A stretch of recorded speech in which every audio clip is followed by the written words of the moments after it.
क्या इसरो सरकार के दबाव में है? और सरकार ने क्यों कहा कि कोई भी इसरो का अधिकारी अब मीडिया से बात नहीं करेगा?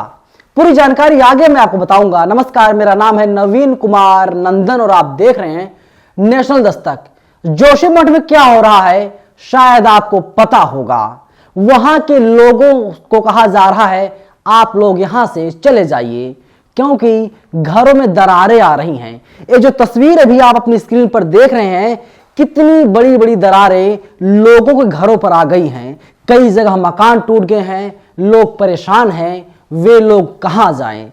शासन प्रशासन द्वारा नोटिस भी जारी कर दिया गया है और इससे तकरीबन 4000 से ज्यादा परिवार प्रभावित हुए हैं, लेकिन सरकार के द्वारा कोई भी ठोस कदम अभी तक नहीं उठाए जा रहे हैं। इसरो ने एक पिक्चर जारी कर दी थी और पिक्चर जारी करते हुए इसरो ने सारी सच्चाई बता दी थी, लेकिन इसरो की गलती यहां पर इतनी थी, उन लोगों ने सरकार से नहीं पूछा, बिना सरकार से पूछे हुए पिक्चर को यानी एक फोटो को जारी कर दिया। जैसे ही फोटो पब्लिक डोमेन में आया, इसके बाद पूरे देश में बवाल मच गया। सरकार बैकफुट पर आ गई, लेकिन अब इसरो ने उस फोटो को, उस तस्वीर को हटा लिया है।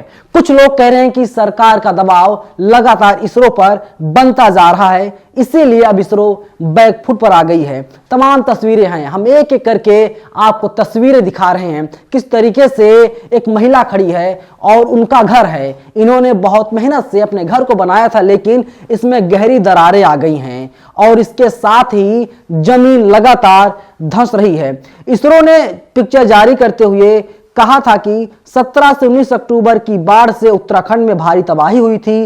एक रिपोर्ट के मुताबिक जोशीमठ में पिछले साल अक्टूबर 18 को सुबह 8:30 बजे से अगले 24 घंटे तक 190 मिलीमीटर बारिश रिकॉर्ड दर्ज की गई थी और तभी से ये समस्या आने लगी थी। लेकिन इस वक्त जितने मुंह हैं, यानी जितने संस्थान हैं, ऑर्गेनाइजेशन हैं, उतनी बातें की जा रही है।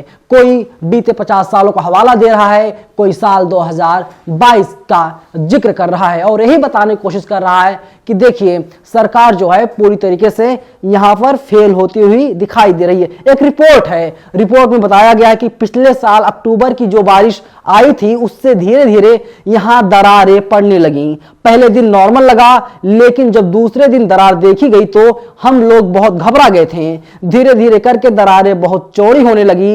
एक महीने में ही कमरा डैमेज होने लगा था। साथ के घर में रहने वाली और उनकी चाची के घर भी कुछ। तस्वीर को देखिए, इस तस्वीर को इसरो ने जारी किया था। वहीं एक रिपोर्ट छपी हुई है बीबीसी में।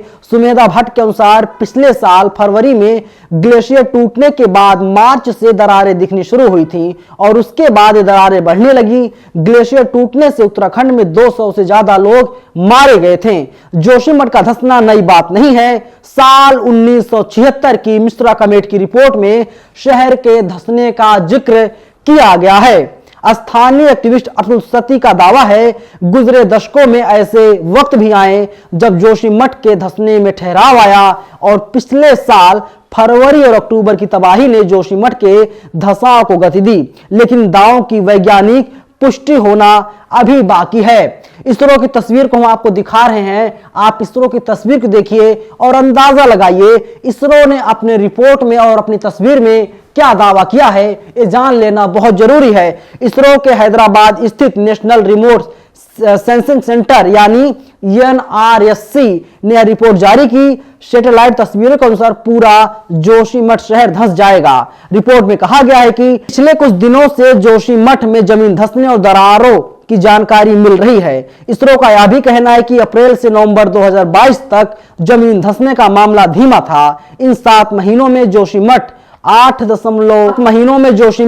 -8.9 सेंटीमीटर धंसा है, लेकिन 27 दिसंबर 2022 से लेकर के 28 जनवरी 2023 तक के दिनों में जमीन धंसने के तीव्रता -5.4 सेंटीमीटर हो गई। यानी यह काफी तेजी से बढ़ रहा है और यह काफी चिंताजनक है। देखिए इन तस्वीरों को देख करके आप अंदाजा लगाइए कि अगर लोगों के एक घर है तो उसमें अगर 4 कमरे बने हुए हैं, लोग एक कमरे से दूसरे कमरे को आसानी के साथ देख सकते हैं।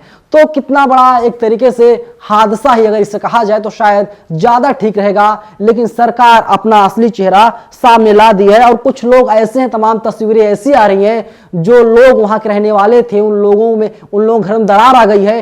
वे लोग अब गैस सिलेंडर लेकर के सड़कों पर निकल गए हैं। वे लोग आश्रय खोज रहे हैं, कहां जाए, कैसे बचा जाए, क्योंकि इस वक्त तस्वीर बहुत कुछ कह रही थी। और अब तमाम लोग हैं जो लगातार सवाल पूछने का काम कर रहे हैं। रणविजय सिंह ने ट्वीट किया है, ट्वीट करते हुए सवाल पूछा है। उन्होंने लिखा है, पैनल पर आज इस खबर पर डिबेट होगी या नहीं, जनसत्ता का कटिंग है उसे शेयर किया है। इसरो ने वापस ली रिपोर्ट, सरकार ने विशेषज्ञ संस्थाओं को दिए मीडिया से बात नहीं करने के निर्देश। अगर आप मीडिया से बात करेंगे, हो सकता है जो सच है वो बाहर आ जाए। लेकिन बड़ा सवाल यही है, सरकार ने जो आदेश दिए हैं, सरकार ने जो निर्देश दिए हैं, क्या टीवी मीडिया उस पर बात करेगी?